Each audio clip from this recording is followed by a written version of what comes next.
Another crazy bar rescue episode. It has twerking in the title. Who would have thought? You're tuning into the destination for TV superfan discussion, AFTERBUZZ TV. And now, let the buzz begin.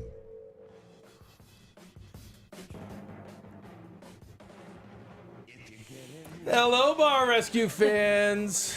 Keven Undergaro here for another exciting edition of the AFTERBUZZ TV Bar Rescue After Show.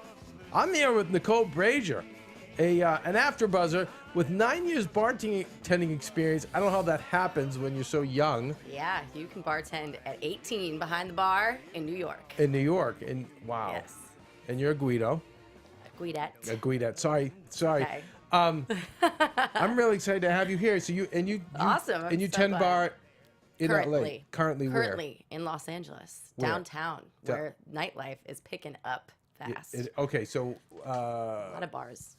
you're also you're starting a new job today, right? Today I am training at Clifton's, downtown LA. Been around since the 1920s. There Really? are 5 bars in Clifton's, one of which is a speakeasy. Really? An actual speakeasy No in way. the basement. From the 20s. From the 20s. So So cool. the outside looks So exactly like is the it one of these others. bars that's now like cool again, or is it? Yeah, I mean, I've talked to the many, and they said that this place has been consistently awesome, but they are kind of like revamping and changing. So out what's the client, staff. and what do you think the clientele will be? Clientele ranges from like late 20s to mid 30s, I would say. Nice. Yeah, it's not like a younger crowd. And what was the other group? Hot Bartenders LA. Hot Bartenders Los Angeles. What is that? Allows me to go and bartend big Beverly Hills mansion parties, to celebrity golf tournaments, to shoots for television shows. Whenever there's a bartender needed. Okay. So when you've been watching contacted. Bar Rescue forever, and I know we've talked Bar a lot about you doing the show, and now finally going to start doing it with us. What are your thoughts on the show and Taffer? Amazing, incredible. I think he's a legend, and he's brought something to the table that I don't think anyone in my generation has ever seen before. And the reason this show I think does so well is because it teaches you lessons outside of just proper bar etiquette. It teaches you more about, just like how you can maintain a business and take something that's going down and turn it around and bring it back to life. So did you learn stuff too, even as an experienced bartender from watching the show? Absolutely. It teaches me how to be a more mature bartender, a more professional one, because sometimes you can lose control. You can, get too comfortable behind a bar. You get too comfortable, or you have a crappy owner, right? Or crappy manager. Yeah, and I've been through it all. Or lame coworkers. Correct. And then your game goes down. Exactly. And what happens is, and we were talking about this, it's wise that you know this at your age. I didn't know this at your age, but what happens is your game goes down, and then it's hard to bring it back up for when you need it at your next job, or you know what I mean? Like, and you never want, even if whether you're an athlete, I would think you would never want your game to go down. It's funny. People could look at bartending and think that's not a real job. That's just but there are bartenders out there who rely on bartending. It's their 9 to 5. Well, I also feel like with the world of mixology in the last 5 years popping up, it's been a game changer. It's really turned it into a trade, a higher skilled trade. The more crafted the cocktail, the better. And even in this episode, the expert actually made a point. She's like, I'm only using 3 mixers in these cocktails, and they're simple, but they look nice. Presentation, the way you throw those 3 ingredients into a shaker, and the way you it can make it look like the craziest cocktail you ever had. It's all about performance, engaging with your customers, making them feel special, and then therefore the drink is that much better. Right. Well, sometimes even if you get someone who can just serve it with a smile, or, you just half of it. Yeah. I'll tell you this though. There's times where you're like in the zone, or maybe you're having a bad day. I don't know, but it reflects on your face. And I've had customers be like, smile. And I'm like, sorry, I'm just in my zone, I mean, because it could be a long day. It just depends on your shift, depends on who's sitting at your bar. One of the things that I with Bar Rescue, it's well, there's a lot of things that that stand out, but the one is half the owners are usually have drinking problems, it seems, and then many of them are just so ungrateful for the help they're receiving and so stubborn. But that is part and parcel with addiction. Absolutely. And then part and parcel with failure. So a failure is not going to, someone who's a failure is not going to want to take outside help. And someone who is an addict is going to be, well, the brain's polluted, plus they're very deep into narcissism. And so that's their way or the highway. Yeah, and it's hard to get somebody out of that. And you would hope after John rescues these bars and you read, the fine print at the end of the episode and it says everybody's doing well, you would hope that that's true production there and that it is what it is. We know that there's a very high percentage that are still open, yes, which is great. But yeah, I don't know. I wonder what the true ratio is of those people who benefit and listen versus, it's getting harder to do the show too because people are on to it. So it's like, okay, I'll go in, I'll behave, I'll listen, I'll get $500,000 worth of work for my bar. But it's a challenge for Katie Dirks, the co-executive producer, and then and the casting team at Three Ball to really get us the people that are just so far gone they can't help it. I mean, listen, I'm still impressed with the fact that that you would get cast on the show and you wouldn't just clean your kitchen. Right. Can you believe they just still consistently they don't? Wouldn't you just clean up? I would say cancel this. Let's go on to the next one. I mean the fact that wait, back up. No, I'm saying if they came to your bar owner. Oh, my bar. In Jersey. Yeah. And they're coming, wouldn't you say, oh shit, Taffer's coming, clean the joint up? Let's get yelled at for other things. Absolutely. But let's not why look at the bar tonight. What a freaking disaster it was and mess and filthy. Why do they still not step it up for that one? Wouldn't you step it up for that one moment in time? Yeah, definitely. Right, for the month. The cameras are there. You know what you're signing up for. You at least show some initiative. Show that you actually give a shit. Well, wait. But I'm saying beforehand. So let's say they can. So you get notice. Hey, we're coming to do your bar. It's not like they're showing up the next day. Right. It's a period. It's 2 weeks or whatever. Hey, we're coming to do your bar. Right. Wouldn't you go? Oh, they're coming in 2 weeks. All right, guys, come on. Spruce the play. Direction. Maybe they shouldn't. So no. I know they should. I'm glad they don't. Oh, I'm glad they don't. I would. Wouldn't you? Yes. But these people are so far gone. Yeah. They're so lame. Why was she in the same outfit the entire time? We're seeing that a lot. And that's actually a John Taffer question. I'm seeing that a lot in a lot of episodes. And it's like I don't want to take away the magic because I like to buy into the whole story, whatever. And I've done several episodes, so I've seen it all happen in front of me where it wasn't written and it wasn't scripted. But I feel like as a TV producer, as a filmmaker, right? It's easier going in and say, listen, guys, just wear the same clothes because then you edit properly, edit around things when it's for continuity. Yeah. So if you want to edit out a sequence, you can. So that's because I noticed that too. Why are they in the same clothes?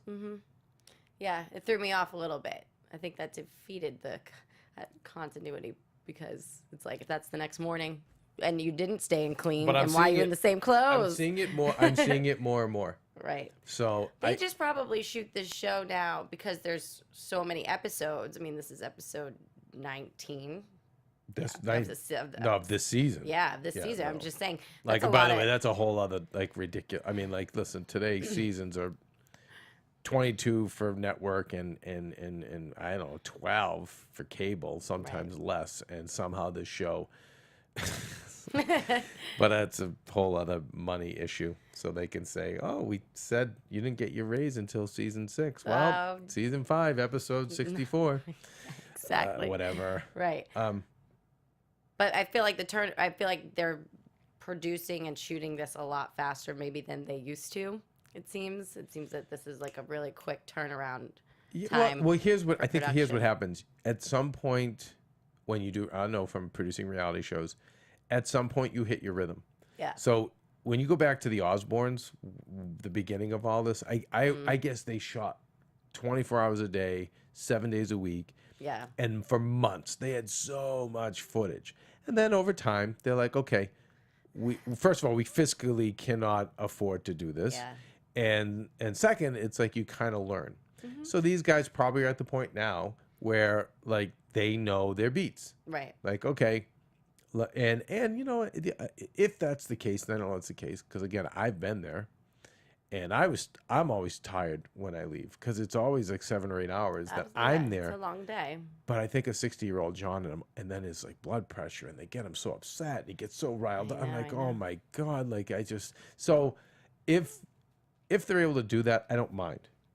I don't mind. I actually think it's okay, and I get it, because they know going in now, like, okay, we got it. Yep. Like at this point, we know who's the bad guy, we know who's the good guy, and we know how to get what we need out of them in this shorter amount of time.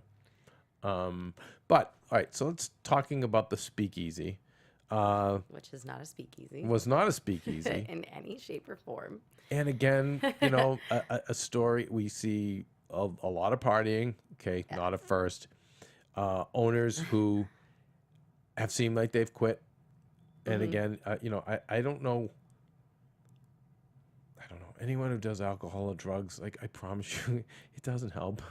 Yeah, it takes away your drive. It takes away your focus. It's like, you know what I mean. Doesn't make the bar look good. It's a bad sign when you see an owner come up and go, "You want a shot?" It's like, okay, now where are we? You know, like the.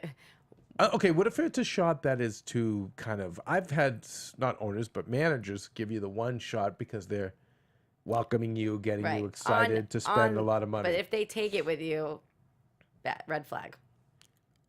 Oh, okay. Red flag. They shouldn't be taking shots with you while they're managing the bar. So, okay, and what do you think about, because California, you are allowed to drink behind the bar, correct? No. You're not? No. You used to be able to. I don't know when. But yeah, but way back in the day.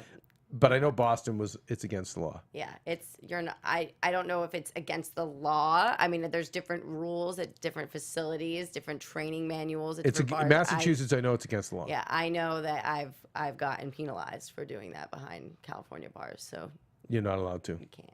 Gotcha. If you're in a corporate, especially if you're like with a corporation, with like several bars in different locations, probably not allowed to drink behind the bar. If it's like a small bar and like this one, I don't know, maybe, but definitely frowned upon. But they're also doing it consistently. Yeah.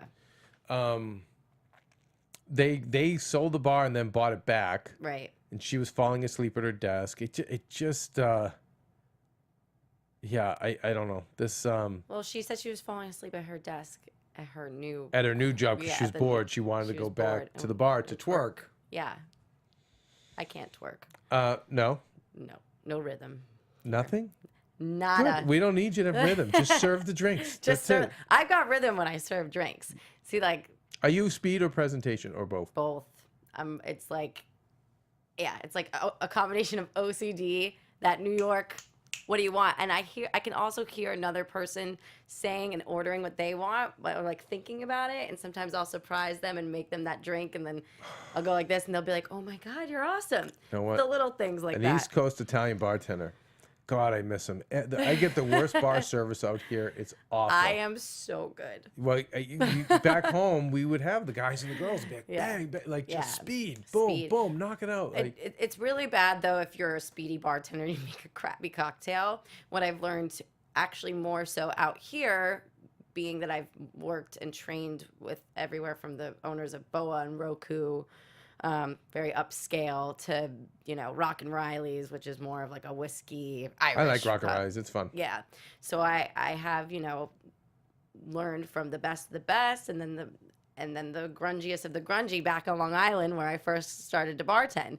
And I know now, you know, double strain, you muddle it first, then you add the rock. There's just little things in detail and how you should build a drink that makes it taste that much better. And we didn't see any of that in this episode.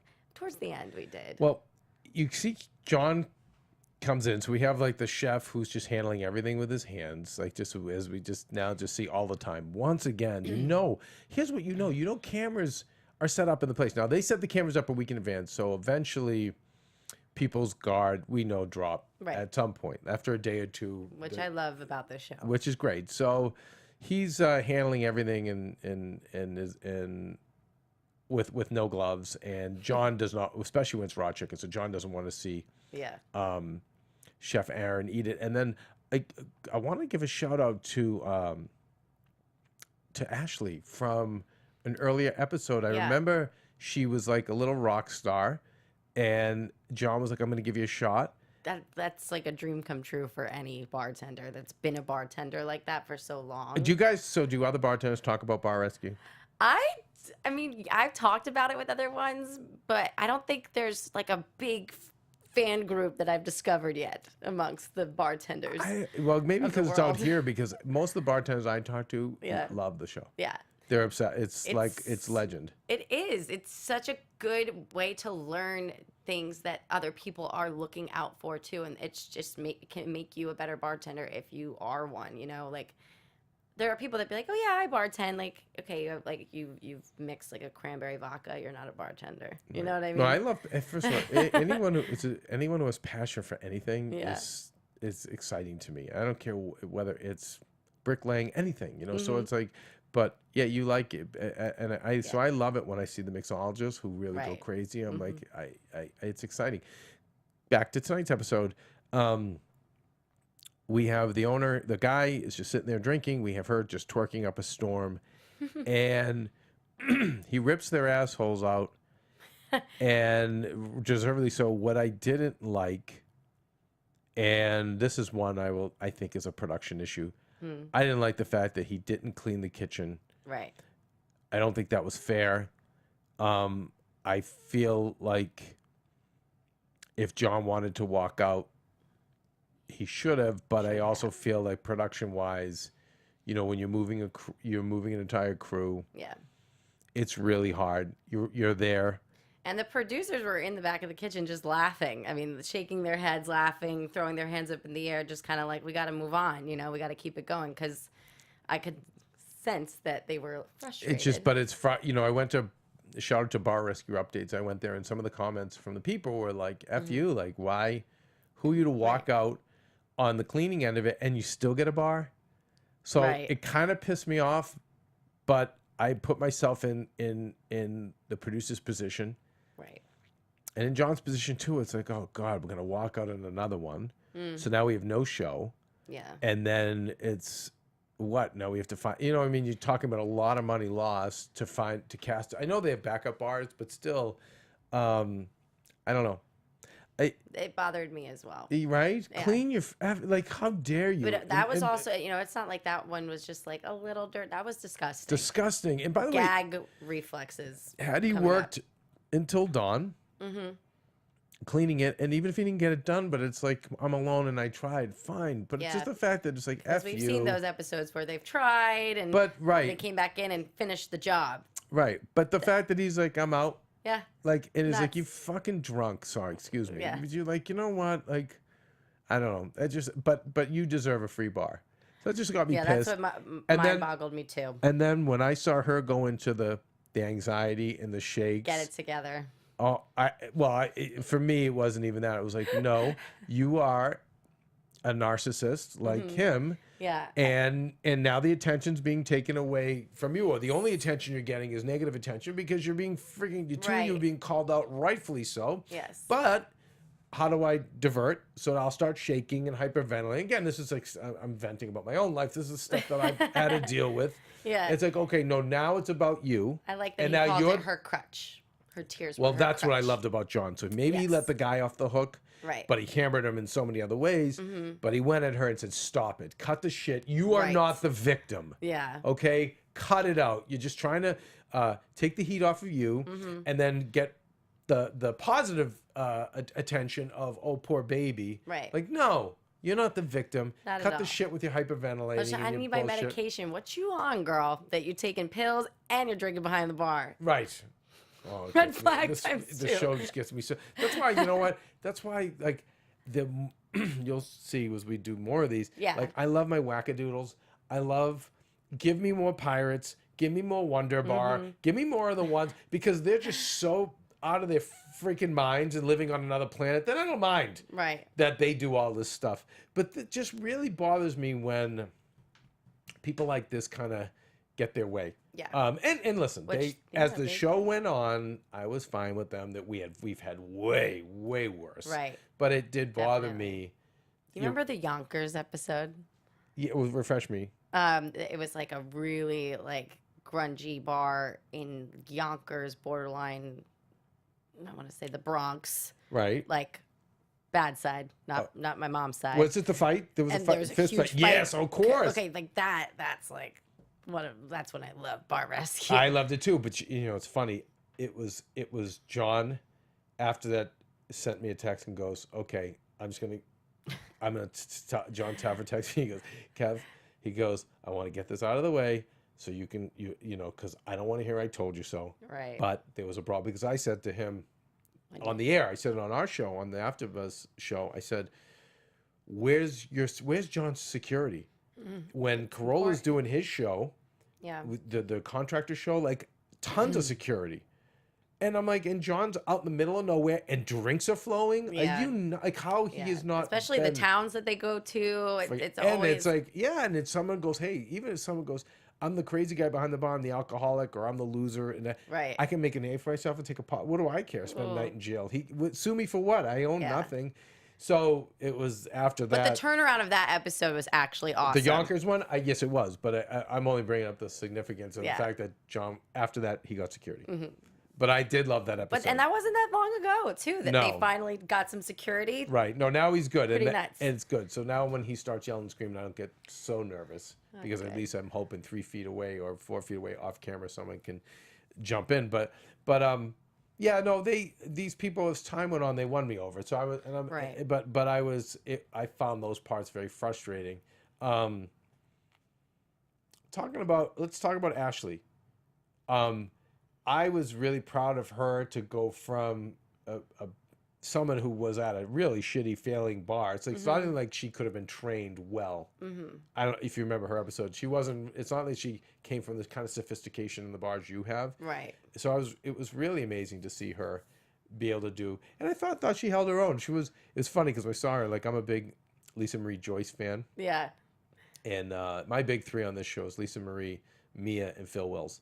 That's like the holy trinity of bar rescue bar experts, is those three. Yeah. And so she's not quite Lisa Marie, but she had the tat, she had the edge.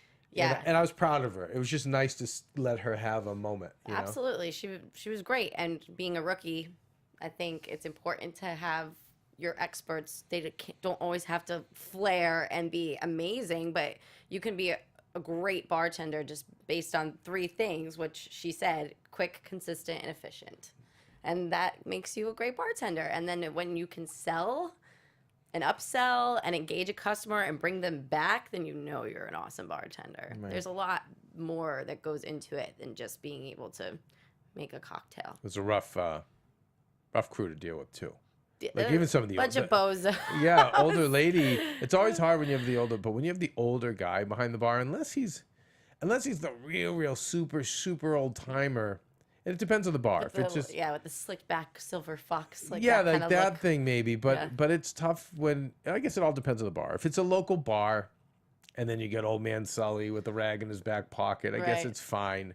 But I don't know. It's usually the guys they had there. They were well-meaning, but they didn't look like. Yeah, you want to have. It didn't look like someone I would want behind the bar. Right. If you have a theme, you kind of want your people to match it. I mean, that's just me.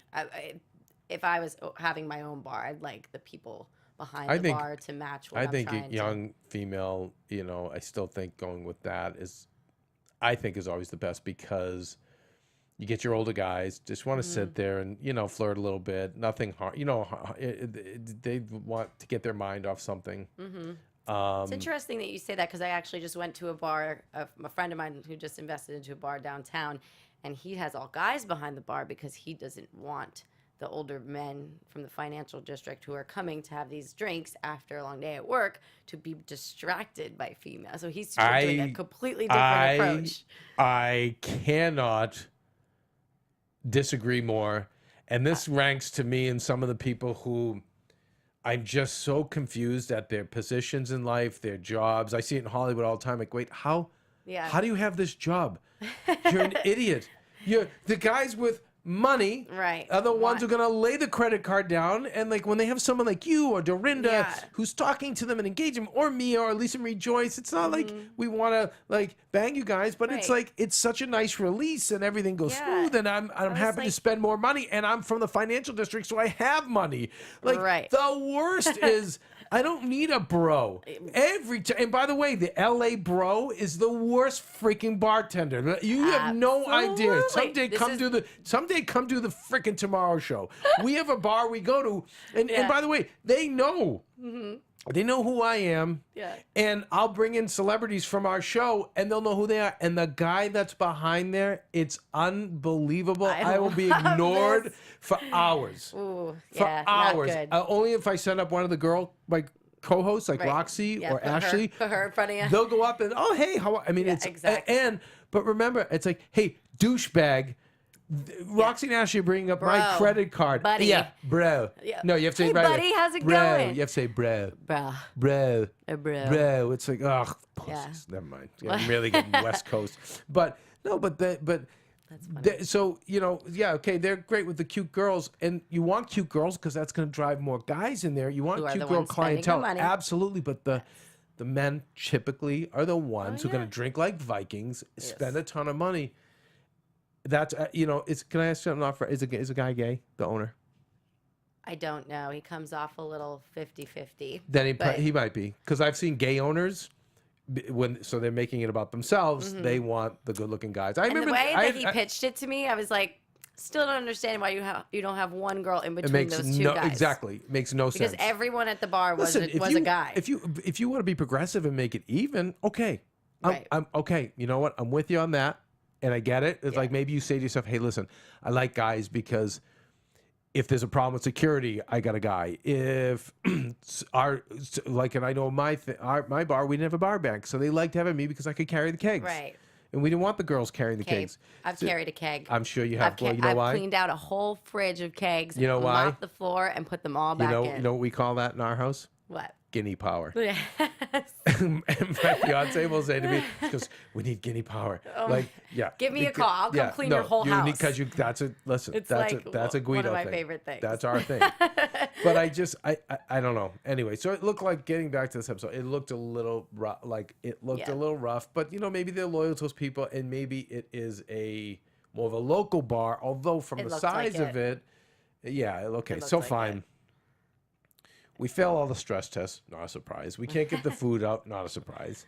None of that's a surprise. So I was kind of like, it was kind of like going through the motions for me. My favorite player was Barbara, the mother who invested the 60 I know, the poor. She was great. Yes. She was the MVP of that entire team. She was. She was. Time. I mean, you want someone like that. You want an investor like that. I mean, I've worked in bars where investors have come in all the time, but they come in and they eat their meal and they just leave. Right. Or listen, or like a lot of the investors, it's sometimes it's just you want the investors that are good are the ones that give you their money because they want to say they own a bar, and they just want to come in and kind of look around and say, oh, I own the bar, and get out. So you got their money, but without having to deal with where's my investment, so. I get that, but I thought the mother was great, and I mean, God, even did you see the effort? I know I'm backing up the effort the wife put into playing darts. Yeah, she was really into her dart game. Yeah, and her butt flip cup game as she flipped the cup. I can kill that. Didn't it impress you? It did, actually. Oh, yeah. And then on Bar Rescue Update, someone was like, she's hot in a 90s stripper kind of way. Oh, my God. I couldn't agree more. Right? Especially in that yellow dress at the end. I liked the That's really nice of you. The yellow dress. Well, I liked that was her version of, I thought she looked cute. No. Her makeup looked really nice. Well. Yeah, that's really funny that someone said that, though. That could be more on point. Like a 90s stripper. Absolutely. Well. We didn't say that. That's a bad thing. No. All right, so here's the thing. The place gets it gets a really nice facelift. Yes. I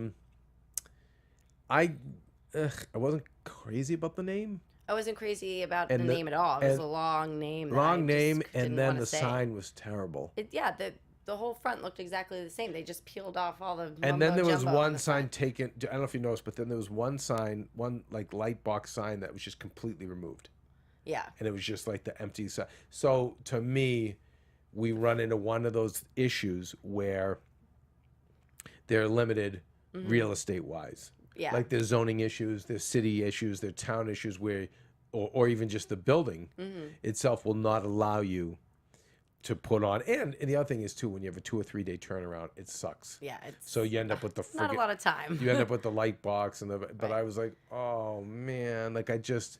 Well, you know what? They didn't deserve the whole right. shebang. You're right. Because they didn't put in the effort You're to right. get the Fair enough. amazing You're right. frontal No, view. you're right. Yeah. They gotta work for that. But the interior was great. You know, Good, it was a yeah. really nice. It was a nice makeover, and Wish them the best of luck. yeah, I mean, well, out of all the rescues, this one didn't have much. It was a slower episode. There wasn't as much action as I feel I'm on the edge of my seat, and then I want to watch the next one, especially when Bar Rescue's on repeat kind of thing. Well, and also I didn't find, and we're probably not the only ones who think this, because I didn't find much on Bar Rescue updates, and I went on their Facebook pages. They've kept the name, but not really many reviews. Just kind of weird. It was just kind of, usually it's polarizing. You either Yeah. get we hate it, or it's positive rarely, but we do get it's super positive, or you get the mixed bag because the regulars are just mad. Yeah. You know, that's changed. But this one was very quiet. But we know it's still open, and we know they do have 2 Facebook pages, one for Speakeasy, one for the new name. And I don't know. The new name, the really Party long Line, what is name. it? It's called the Second Line Company. Yeah. Eh. Yeah. And then there's a And I little. never say that because we always bat 100. And I'm going to get in trouble for that. So Aw. John's going to be mad at me. Aw. But I don't know. I get Speakeasy should go because it wasn't a speakeasy. And who calls a speakeasy speakeasy? Yeah. Defeats the entire purpose of it. It's not really, I guess it's not really a speakeasy when it's called Right. the Speakeasy. Yeah, that kind of killed me too with the whole Sazerac thing. I mean, being that is the New Orleans drink, and then the guy's like, "Yeah, we don't have the ingredients for that." Yeah. What? No. Did that really surprise you? No, Come on. not in the beginning. But I mean, oh, that's the worst when someone is like, "Hey, can you make this?" and you say no. Like you're not supposed to do that. Even if you don't have the ingredients, you find a way to work it in, and you pitch something similar to them. Gotcha. You know, you don't say no. No. That's gonna be already right off the bat. You're gonna be like, all right, what am I doing here? You know, you won't even want to. Yeah, you're right. It's just such a. In your In order. any customer service, it's always hard to say no. Yes. You shouldn't, but most people do. They're very liberal with the no. Oh, in LA too. It's like, Oh, forget Oh, it. it's the The worst. service here is terrible. yeah. Shout out for next week. Next week, look, did you see that? It's very emotional. It's a bar that's been lost to flood damage. Wow. And it was like even the preview brought up tears. Well, not even flood damage, but like one of those catastrophic floods Right. of Katrina-like proportions. It seems like, and has shut down this bar that was pretty famous in the community. And John's gonna basically rally the whole community to try to Amazing. resurrect this. Plus, I just love when they go into the water damage. Remember when they did the one for Sandy? It was in Europe. It was. What do you remember part that of the one? shore? It was. I don't know I what think part, I but it do was Jersey remember. Shore. Oh, Yeah, go and it was check a that one beach out. bar. It's one of the best. It was a deck bar. He brought in like the New York firefighters Yeah, whose and they bar were- he did before to help. Like it was an all hands on deck, and they It was a family that owned it. It Yes. was a bunch of guys. I remember. and it was like underwater, so Yeah. they literally, and then they had to pull up. They had to go underwater to pull up the dock and resurrect that. I remember. And they're still very grateful, and they still keep in touch with John. So like I'm excited for next week. Love that. I Yeah. love that. It's literally the and- best. Nicole, quick, you had a boss you wanted to give a shout out Yes, to I right did. now. Yeah, Rob Bettarosa is a bar owner, investor. I mean, he has been in the game for quite some time, since he was a fraternity brother at Hofstra. in Long Island, and he is fighting for his life. And we've got Pray for Rob B, an Instagram account that anyone can go to and just check it out. And we've got people from Mr. Belding to Mark Wahlberg to Hulk Hogan reaching out. I mean, Do they all know him? Yeah, he's touched a lot of people's Just lives. why they went to his bars? Celebrity guests. Yeah, we've had a lot. I mean, he is the reason I'm a bartender. He hired me at 18, and he put me at every single one of his bars that he owned. And actually, a lot of them have been closed down. They were on the Hofstra Hempstead Turnpike Strip there in Great Old Uniondale, Long Island.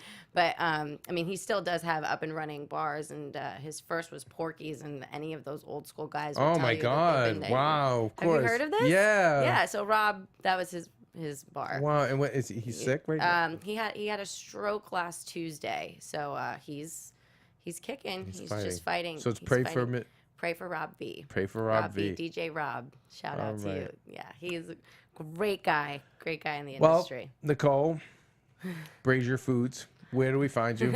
You can find me at Nicole Brajer all over the social media world.